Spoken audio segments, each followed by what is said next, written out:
आपल्या रामटेक लोकसभा मतदार क्षेत्रातील आपल्या सगळ्यांचे आवडते उमेदवार माननीय राजू पारवे, मंचावर उपस्थित सर्व पक्षाचे, महायुतीचे, विविध पक्षाचे ज्यांची नावं आता राजू पारवेंनी घेतली ते सर्व सन्माननीय नेतागण आणि उपस्थित माझ्या बांधवांना आणि बहिणींना, गेल्या 10 वर्षापासून आपल्या सगळ्यांच्या आशीर्वादाने नरेंद्र मोदींच्या नेतृत्वाखालील भाजपच्या सरकारने विकासाची अनेक कामं हातात घेतली।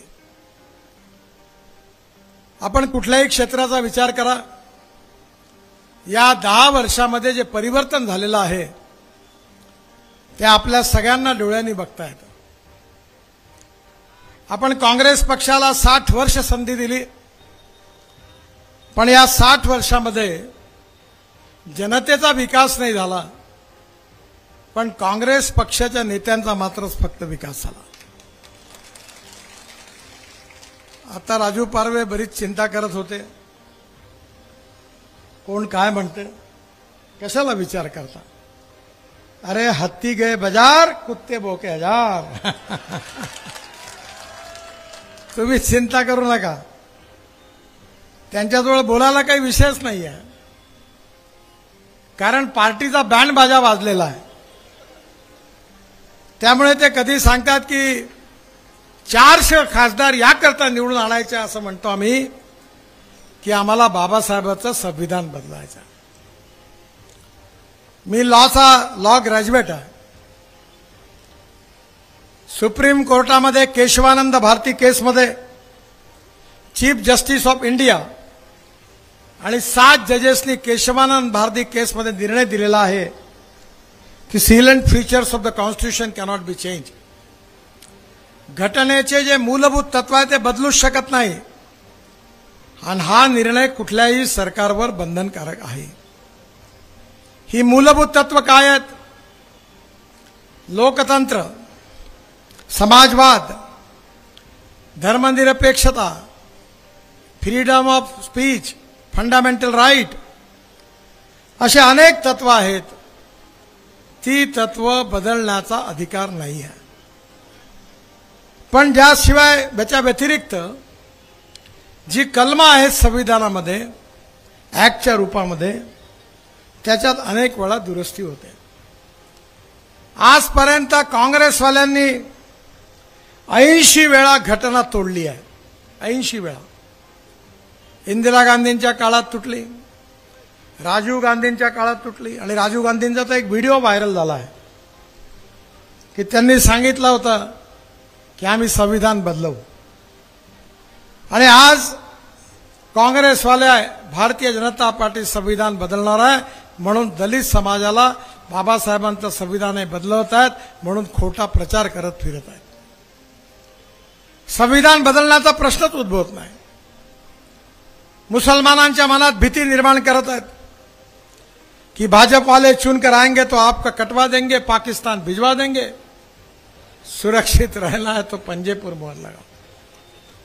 आम्ही एवढा योजना आणल्या, उज्ज्वला योजना आणली, प्रधानमंत्री आवास योजना आणली, शेतकऱ्याच्या योजना आणल्या, टपरीवाल्याकरता योजना आणल्या, कोणत्याही योजनेमध्ये दलितावर, मुसलमानावर अन्याय केला? उज्ज्वला योजनेमध्ये आम्ही असं केलं का की दलितांना सिलेंडर मिळणार नाही, मुसलमानांना मिळणार नाही, बाकीच्यांना मिळेल असं केलं? असं कधी केलं नाही। सबका साथ, सबका विकास और सबका प्रयास हे सांगूनच आम्ही काम केलं। पण निवडणूक आली की आपल्या कामावर आपल्याला लोकांना जेव्हा कन्व्हिन्स करता येत नाही तेव्हा त्यांना कन्फ्यूज कसं करता येईल हा काँग्रेस पक्षाचा कार्यक्रम आहे। राजू पारवेला ते काँग्रेस पक्षाचे आमदार होते, माझ्याकडे आले, देवेंद्रजीकडे आले, बावनकुळे साहेबांकडे आले। मी त्यांना विचारलं काळजी करू नको, म्हणे साहेब या पक्षात नुसतं गडबाजी भांडणापैकी कंटाळलो, म्हणे मला तुमच्याबरोबर काम करायची इच्छा आहे, आणि म्हणून आम्ही सगळ्यांनी त्याला पक्षात घेण्याचा निर्णय घेतला. ही जागा ज्यावेळी शिवसेनेकडे आली तेव्हा शिवसेनेचं तिकीट मिळालं म्हणून तिकडे गेला. आम्हाला आलं असतं तर आमच्याकडे आला असता. आता प्रश्न असा आहे की ज्या मतदारसंघाचा विकास करायचा आहे त्या विकास कामामध्ये राजू पारवे हा काँग्रेसमध्ये असतानाही माझ्याकडे आला. मी 2000 कोटी रुपयाची कामं त्याला मंजूर करून दिली. कारण विकास कामामध्ये आम्ही कधी भेदभाव नाही केला. जात, पंथ, धर्म, भाषा, सेक्स, पार्टी याच्या वरती उठून आम्ही सातत्याने काम केलं. अनेक काँग्रेसवाले माझ्याकडे येतात, मी त्यांची कामं करून दिली, पण त्यांना कधी याची जाणीव नाही केली की मी तुमचं काम केलं तर तुम्ही माझं काम करा. कोणी कोणाचं काम करायचा त्याचा अधिकार आहे. आणि म्हणून राजकारणामध्ये सगळ्यात मोठं भांडवल जर कोणतं असेल तर जनतेचं प्रेम, जनतेचा विश्वास हेच राजकीय नेत्याच्या जीवनातलं सगळ्यात मोठं भांडवल आहे. मी 4-5 दिवस नागपुरात फिरत होतो. अनेक दिव्यांगांना ज्यांना दोन्ही पाय नव्हते पाय लावून दिले. नागपूर शहरात, नागपूर जिल्ह्यात 45,000पेक्षा हार्टचे ऑपरेशन करून दिले. कॅन्सरच्या रुग्णांना मदत केली. कोणाला चष्मे लावून दिले, कोणाला कानाची मशीन लावून दिली. एका सुनबाईंनी मला तक्रार केली, साहेब तुम्ही एवढी सेन्सिटिव्ह मशीन लावली का आमच्या सासूबाईला आता मी मनात जरी पुटपटलं तरी ऐकू येते म्हणे. नवीन भानगड तयार झाली म्हणे. त्यांना जास्त ऐकायला आल्यामुळे आता माझी घरात अडचण झाली, आता न ऐकण्याची मशीन लावून द्या म्हणे. जनतेची सेवा करणं, गावाला सुखी समृद्ध संपन्न करणं, शेतकऱ्याला समृद्ध संपन्न करणं, तरुण मुलाच्या हाताला रोजगार देणं. आणि एवढंच नाही तर आपल्या इथे आता जगामध्ये डोमेस्टिक हॅपी ह्युमन इंडेक्स म्हणजे सुखांक याची चर्चा जगात सुरू आहे. याचा अर्थ काय आहे की ग्रामीण भागात आपल्या राहणाऱ्या गावातल्या जनतेला प्यायला शुद्ध आणि स्वच्छ पाणी मिळालं पाहिजे. गावात जायला चांगला रस्ता असला पाहिजे. शेतकऱ्याच्या मालाला किंमत मिळाली पाहिजे. लहान मुलांना शिक्षणाकरता उत्तम सोय पाहिजे. तरुण मुलाच्या हाताला काम पाहिजे. आणि गावाचं असं आदर्श गाव म्हणजे त्या गावातला डोमेस्टिक हॅपी ह्युमन इंडेक्स म्हणजे सुखांक हा चांगला आहे असं म्हटलं जाईल. मी ठरवलेलं आहे की नागपूर शहर आणि नागपूर जिल्हा भारतात सुखांकाच्या बाबतीत पहिल्या नंबरवर पोहोचला पाहिजे हा संकल्प आम्ही केला. शेतकऱ्याच्या शेतीला पाणी मिळालं पाहिजे. मी जलसंवर्धनाचा कार्यक्रम हातात घेतला. अनेक ठिकाणी सिंचनाच्या सुविधा निर्माण केल्या. शेतकऱ्यांचं क्रॉप पॅटर्न बदलवलं पाहिजे. आज आपण ग्लोबल इकॉनॉमीमध्ये आहे. आज आपल्याला तेलाचा भाव, सोयाबीनचा भाव भारतात ठरत नाही तर अर्जेंटिनामध्ये सोयाबीनचा भाव ठरतो तेलाचा. मक्याचा भाव अमेरिकेत ठरतो. येणाऱ्या काळामध्ये तेलाचा भाव मलेशियात ठरतो. त्यामुळे शेतकऱ्याची उन्नती आणि विकास करायचा असेल तर शेतकरी केवळ अन्नदाता नाही ऊर्जादाता झाला पाहिजे. केवळ ऊर्जादाता नाही तर बिटुमिन देखील आता डांबर पण शेतकरी तयार करायला लागला आहे. आणि येणाऱ्या काळात विमानाचं हवाई इंधन देखील शेतकरी तयार करणार आहे. मी स्वतः प्रयोग केला. स्पाइस जेटचं विमान डेहराडूनवरून दिल्लीला बायोफ्युएल टाकून आणलं. यशस्वीपणे चाचणी झाली. एअर एशियाचं टाटाचं विमान हे देखील यशस्वी झालं. येणाऱ्या काळामध्ये आपल्याला शेतकऱ्याला समृद्ध आणि संपन्न करायचं आहे. आणि हे जर संपन्न करायचं असेल तर उद्योग आले पाहिजे, व्यापार वाढला पाहिजे. आणि उद्योग आणि व्यापार जर वाढवायचा असेल तर 4 गोष्टी आवश्यक आहे. रस्ते, दळणवळणाची साधनं, पाणी आणि वीज. आता उमरेड नागपूर रस्ता कसा झाला? 1 नंबर झाला. मी आता विचार करत होतो का हेलिकॉप्टरने नागपूरला जायच्या ऐवजी ते सोडून देऊ आणि गाडीत बसून जाऊ तर पहिले घरी पोहोचू, हेलिकॉप्टरमधून नंतर पोहोचू. आपल्या भागामध्ये जवळपास सगळे रस्ते झाले. नागपूर पासून तर आरमोरी पर्यंतचा रस्ता आहे. उमरेड ते नागभीड या रस्त्यावर फॉरेस्टने खूप अडचणी निर्माण केला.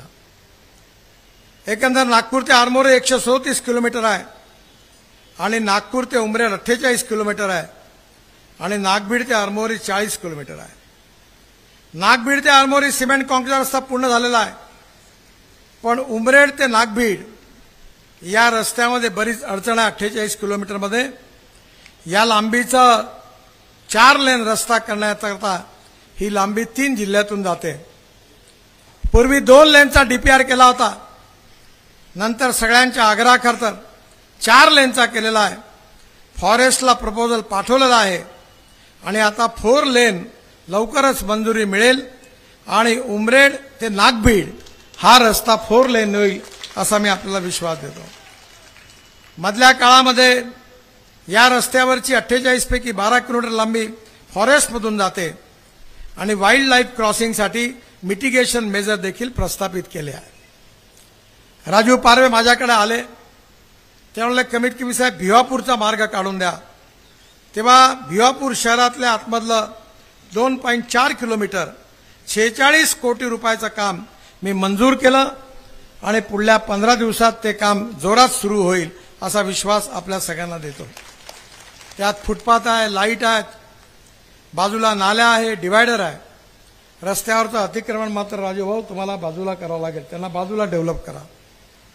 कुईवरून सिल्ली करता आपण सिल्ली मार्गे उमरेड शहरात कुईवरून जाण्याकरता रस्ताही आपण करणार आहे. यामध्ये कुई सिल्ली या सगळ्या भागामध्ये विकास होण्याकरता याची मदत होईल. मला विश्वास आहे की येणाऱ्या काळामध्ये उमरेडमध्ये फॉरेस्ट आहे. आता पेंच आणि ताडोबावर उमरेडची चर्चा होते आहे आणि आता उमरेडला आपण टुरिझम मधलं एक मोठं क्लस्टर तयार करतोय. आपल्या आशीर्वादाने जागतिक आकर्षणाचं केंद्र आपण अंबोऱ्याला बनवतोय. मोठा केबल स्ट्रेट ब्रिज टाकलेला आहे.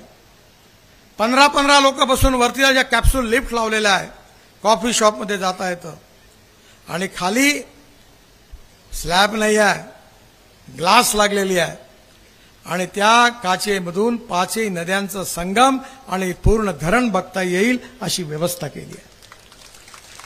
लाइटिंग केलं आहे सुंदर. आपण अंबोराच्या जवळ आपलं जे मंदिर आहे शिवमंदिर ते आता सुंदर करणार आहे. तिथे लाईट अँड साऊंड शो नागपूरला फुटाळा ज्यांनी केला त्यांनाच काम दिलं आहे. त्याचंही काम आता जवळपास पूर्ण झालेलं आहे. 400 लोकांचा मोठा ऑडिटोरियम त्याच्यात राहणार आहे आणि त्याचबरोबर पाण्यावर विमानासारखे धावणारे 2 हॉवरक्राफ्ट मंजूर केलेले आहे आणि लवकरच अंबोरा ते बॅकवॉटरने भंडारापर्यंतची सर्व्हिस सुरू होणार आहे. ॲडव्हेंचर स्पोर्ट, वॉटर स्पोर्ट्स आपण तिथे सुरू करणार आहे आणि धरणाच्या मध्यभागी बेट्स आहेत त्या ठिकाणी 5 स्टार रिसॉर्ट बांधायची कल्पना आहे. महेंद्र रिसॉर्टचे चेअरमन KP गुरुनानी नागपूरला आले होते. मी त्यांना अंबोरा उमरेडला पाठवलं आणि या भागामध्ये आता महेंद्र मोठं रिसॉर्ट बांधणार आहे. मोठे मोठे रिसॉर्ट कशा करता पाहिजे. टुरिझममध्ये 49% खर्च रोजगार निर्माण करण्याकरता खर्च होतो आणि उमरेड, भिवापूर, कुई या भागातल्या कमीत कमी 5000 तरुणांना अंबोरा आणि उमरेडच्या व्याघ्र प्रकल्पामुळे काम मिळालं पाहिजे ही आमची इच्छा आहे. उमरेडला कोळशाच्या माईन्स आहेत. आपण आता ॲडव्हान्टेज विदर्भ घेतलं. कोल इंडियाचे चेअरमन, कोल सेक्रेटरी उपस्थित होते.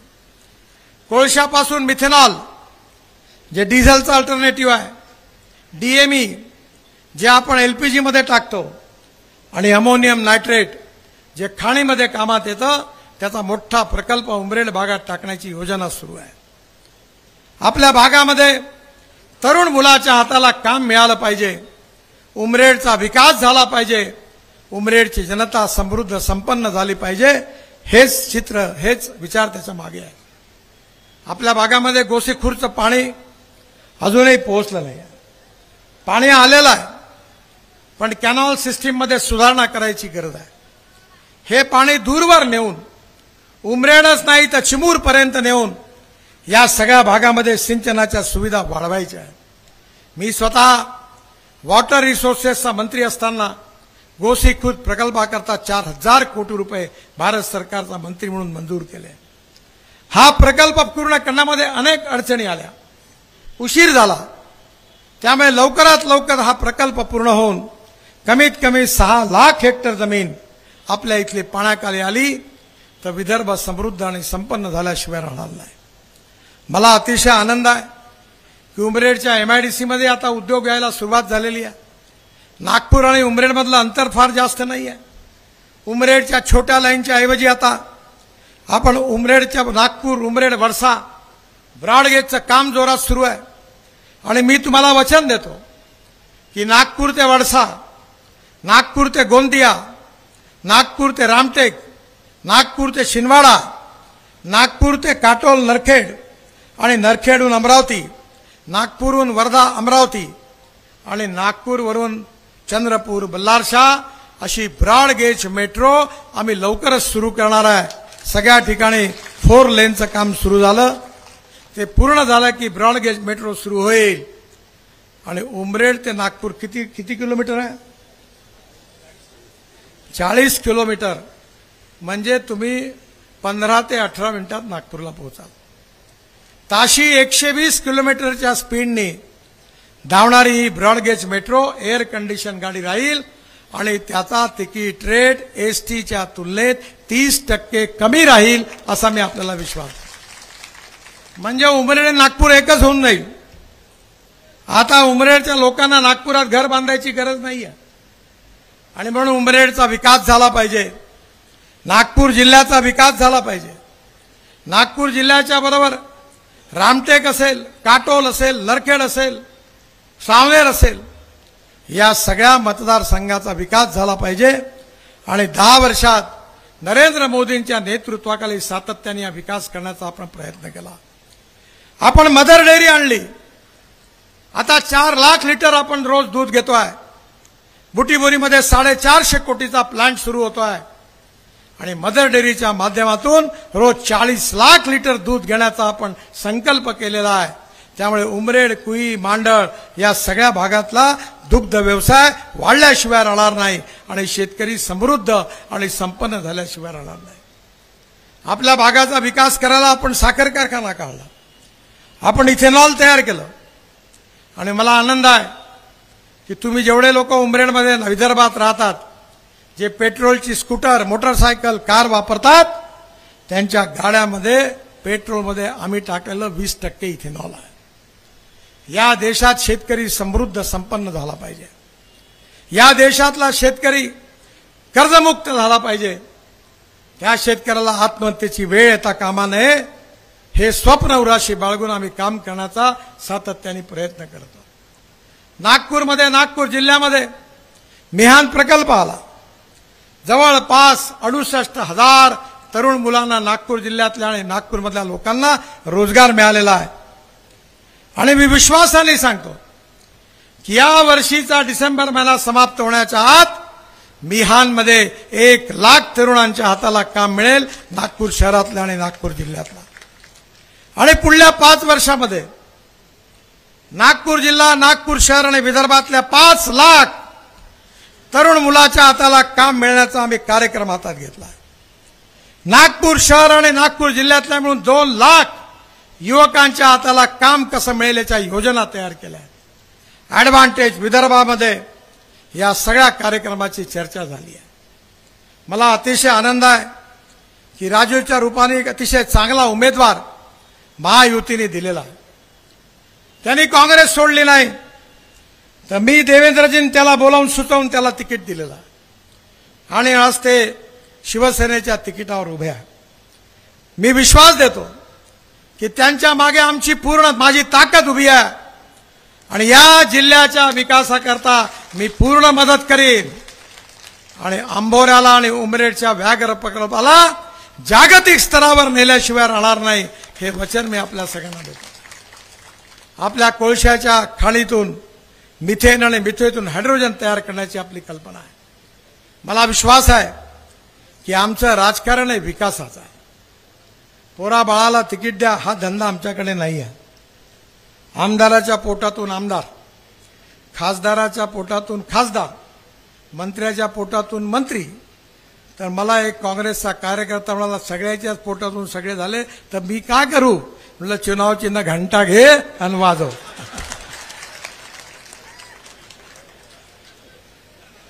पण मला विश्वास आहे की आमच्याकडे कार्यकर्त्याची किंमत आहे आणि म्हणून राजूच्या रूपाने एक चांगला उत्तम उमेदवार या ठिकाणी महायुतीने उभा केलेला आहे.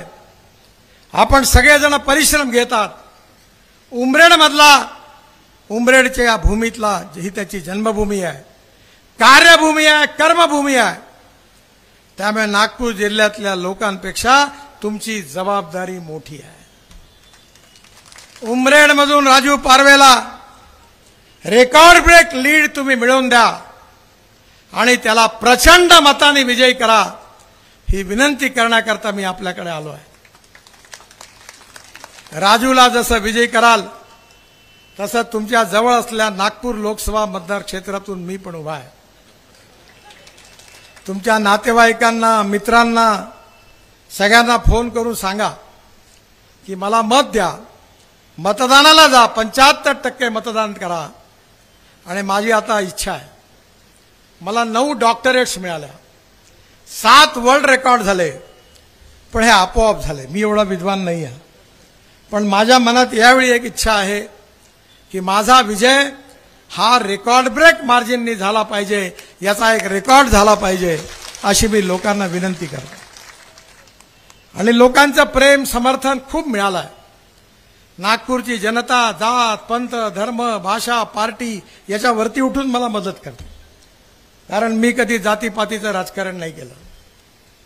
कोणी माझ्याकडे जातीवाले आले तर सांगतो जो करेगी जात की बात उसको कसके पडेगी लात. मी सांगतो नागपूर माझा आहे, मी नागपूरचा आहे.